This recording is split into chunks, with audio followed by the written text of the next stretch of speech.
আজকে আমরা এরকম বড় বড় কিছু সংখ্যার ঘনমূল খুব দ্রুত যেন করতে পারি তার একটি টেকনিক শিখব।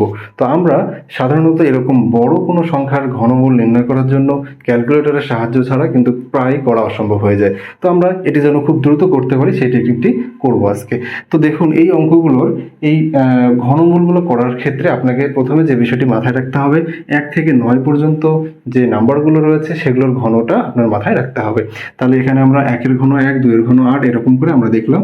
9 এর ঘন করলে 729 এরকম। এই কয়েকটি যদি আপনার মুখস্থ থাকে তাহলে আপনি যেটি করবেন যে প্রথমে দেখবেন যে সংখ্যাটির ঘন নির্ণয় করতে হবে সেটির শেষে কত রয়েছে, এবং এইদিকে আপনি কোন অঙ্কটিকে ঘন করলে এই শেষের অঙ্কটি পাচ্ছেন। তাহলে এখানে আমরা দেখতে পাচ্ছি যে 7কে যদি আমরা ঘন করি তাহলে তখনই আমরা এই শেষে 3 পাচ্ছি।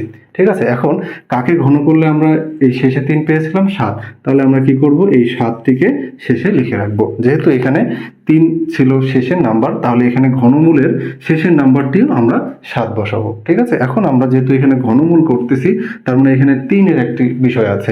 তো সেক্ষেত্রে আপনি কি করবেন, এখানে প্রথম থেকে 3টি নাম্বার আপনি কেটে দেবেন।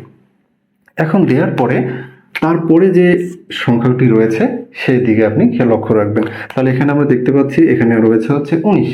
এখন যে বিষয়টি আপনাকে দেখতে হবে যে 19-এর কাছাকাছি কোন সংখ্যাটি পাবো আমি, যে এই 1 থেকে 9 পর্যন্ত যদি এদেরকে ঘন করা হয়। তাহলে আমরা এখানে দেখতে পাচ্ছি যে 2 এর ঘন করলে 8, 3 এর ঘন করলে 27, 4 এর ঘন করলে 64। আমরা এই 19-এর বেশি যাব না, তার মানে আমরা 8 এর বেশি যাব না, 27 আমাদের নেওয়া যাবে না। তাহলে আমরা কি করলাম, যে 2কে ঘন করলে যে 8 পাচ্ছি, এই 8 এই 2কে আমাদের এখানে নিতে হবে। তাহলে যে সংখ্যাটিকে ঘন করলে আমরা এই এখানকার সংখ্যাটির থেকে, এখানকার যে নাম্বারটি তার থেকে আমরা ছোট সংখ্যা পাবো, সেই সংখ্যাটি বা সেই অঙ্কটিকে আমরা এখানে ধরবো। তাহলে এই 27 হচ্ছে এই 19,683 এর ঘনমূল হচ্ছে 27। ঠিক আছে, তো একইভাবে আমরা যদি পরের যে ঘনমূলের অঙ্কটি রয়েছে এটি যদি আমরা দেখি, তাহলে দেখুন এখানে 140, 608, অর্থাৎ এখানে অনেক বড় একটি সংখ্যা রয়েছে। তাহলে এই সংখ্যাটি যখন আপনি ঘনমূল করতে যাবেন তখন একইভাবে আপনি প্রথমে শেষের অঙ্কটি দেখবেন। তাহলে সেখানে শেষে আছে কত? 8। তাহলে এখানে আমরা লক্ষ্য করব যে আমার 8 আছে কোথায়। ঠিক আছে, তাহলে আমরা দেখতে পাচ্ছি যে 8 হচ্ছে কোথায় রয়েছে, যদি 2কে ঘন করা হয় তাহলে আমরা 8 পাচ্ছি। তাহলে এখানে অবশ্যই এর ঘনমূল এমন একটা সংখ্যা হবে যার শেষে কি থাকবে? 2 থাকবে।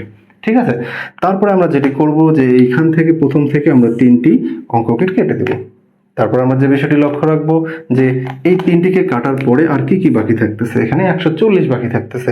তাহলে এখন এখানে 1, 2, 3 এগুলোকে আমরা ঘন করার পরে দেখব 140-এর চেয়ে ছোট কখন আমরা সংখ্যাটি পাই।